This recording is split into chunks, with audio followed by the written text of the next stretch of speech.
Vous avez à chaque fois dessus donc tous les dates et les naissances des personnes. Vous avez les différentes professions.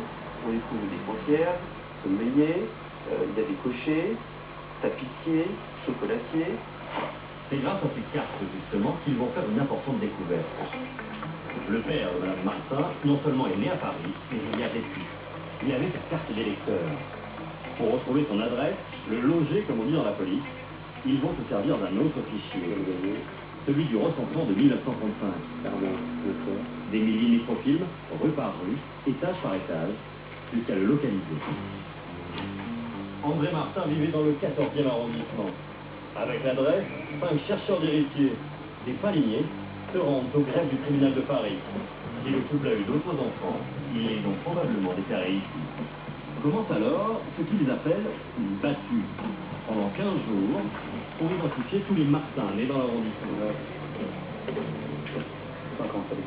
Sur le 14e, on a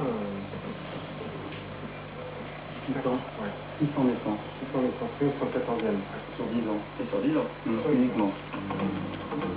Pour chacun de ces noms, il va falloir retirer un registre et vérifier à 36 ans s'il s'agit d'une personne qui est née à notre liste.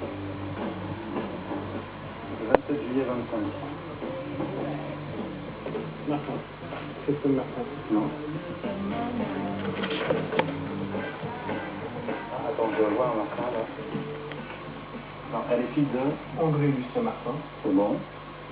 Et de Eugénie Augustine Marie. C'est parfait. C'est elle. Ils viennent d'identifier une sœur de Mme Martin à Raymond. Ils en trouveront une autre, Lucienne. Mais sont-elles vivantes? Ont-elles eu des enfants? Les généalogistes poursuivent leurs investigations au téléphone cette fois-ci. Ils les appellent les amis, les voisins, les mairies, les concessions de cimetières, les impôts. Vous avez connu ce monsieur, il a habité dans l'immeuble pendant... Mais après 10 jours de chasse éperdue, c'est la déception. Raymond et Lucienne, les deux sœurs sont mortes, sans laisser d'enfants. Madame Martin, morte seule dans sa grande maison de Châteauneuf-sur-Sarthe, avait donc deux sœurs, aucun héritier direct. Sauf qu'une maison vendue quelque part en Normandie a relancé l'enquête. Direction Breteuil-sur-Isson, dans le département de l'Eure. C'est ici que Lucienne Gillet, l'une des deux sœurs de Mme Martin, a fini sa vie en 1989, dans cette maison. Pendant 20 ans, la maison reste à l'abandon, personne ne la réclame. Si bien que l'État finit par la vendre aux enchères. Celui qui l'achète, c'est M. Daniel, un agriculteur à la retraite. En ouvrant l'acte de vente, il fait une découverte. Dans mon acte de vente, j'ai vu qu'il y avait la sœur de Madame Gillet, mademoiselle sœur de la maison, ils étaient deux à être propriétaires. Oui, ils étaient deux à être propriétaires, dont l'une des deux avait un fils adoptif.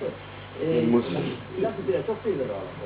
Pour moi, c'était la surprise, oui et non, parce que moi, j'avais acheté cette maison, moi, je ne me suis pas soucié de quoi que ce soit. Pour M. Daniel, c'est un détail anodin. Pour l'enquête, c'est une information capitale. Il existe donc bien 8 filles à qui revient la fortune. Retour à Paris. Les généalogistes reprennent l'enquête. Ils découvrent le nom du fils adoptif, Alain Martin. Ils apprennent vite qu'il a été plombier, qu'il a vécu aux USA, à La Réunion. Mais impossible de trouver sa trace en France. Son ex-femme n'a plus de nouvelles de lui, reste ses enfants, deux d'entre eux ne lui parlent plus. Sa fille, en revanche, détient peut-être la solution. Au cœur du Puy-de-Dôme, en Auvergne, cœur et l'espoir d'un dénouement imminent. La fille de l'héritier vit ici. Elle connaît peut-être l'adresse de son père.